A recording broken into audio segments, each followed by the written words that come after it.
Kita semua tahu ada 6 selat utama di dunia ini, atau disebut Major Strait. Dari 6 selat utama dunia tersebut, 4 ternyata berada di Indonesia. Mengapa dikatakan Major Strait atau selat utama? Benar, selat itu adalah laut di antara dua pulau. Ada ratusan sebenarnya di dunia ini. Tapi mengapa dikatakan ada selat utama? Karena selat itu dilalui oleh kapal perniagaan. Jalur niaga tersebut memberikan julukan sebagai Major Strait. Dari 6 selat tersebut, nomor 1 ada di wilayah Indonesia, yaitu Selat Malaka. Sekali lagi, dari 6 selat penting dunia tersebut, 4 berada di Indonesia, di mana kita ketahui terusan Panama, terusan Suez itu adalah selat yang di luar Indonesia. Tetapi tahukah kita bahwa Selat Malaka adalah selat yang dilewati lebih dari 100.000 vessel atau kapal niaga besar setiap tahunnya. Dan selat ini merupakan selat terbanyak dilintasi kapal, sehingga dikatakan sebagai selat nomor 1 di dunia. Kita perhatikan negara di utara Indonesia, ada Jepang, Hong Kong, Taiwan, Korea Selatan,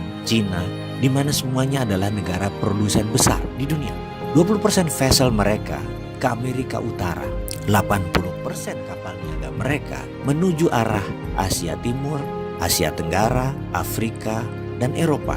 Dan semuanya melalui selat di Indonesia. Bahkan ada 18 juta barel per hari kebutuhan BBM negara utara Indonesia tersebut, di mana 80%-nya disediakan oleh Selat Hormuz, juga melalui Selat Malaka. Australia kalau mengirim barang ke negara utara Indonesia tersebut pasti melewati Selat Lombok dan Selat Makassar. Lalu Indonesia dapat apa sih sebenarnya? Jujur, Indonesia tidak dapat apa-apa dari laut yang dipakai tersebut, dari selat yang dipakai tersebut, tidak dapat apa-apa. Oke, itu masa lalu. Kalau ke depan bagaimana? Bagaimana kalau kita kendalikan selat itu sebagai aset bangsa? Peraturan internasional tidak ada yang mengatur negara archipelago seperti wilayah Indonesia, seperti wilayah negara-negara Pasifik Selatan. Kita peraturan internasional itu selalu mengacu pada aturan kontinental atau daratan. Kita harus ubah wilayah laut selat Indonesia sebagai wilayah Indonesia, dan Indonesia memutuskan misalnya menutup laut tersebut. Apa yang terjadi? Dunia bisa geger. Australia lewat Papua Nugini kalau mau kirim barang ke utara. 4 negara utara Indonesia,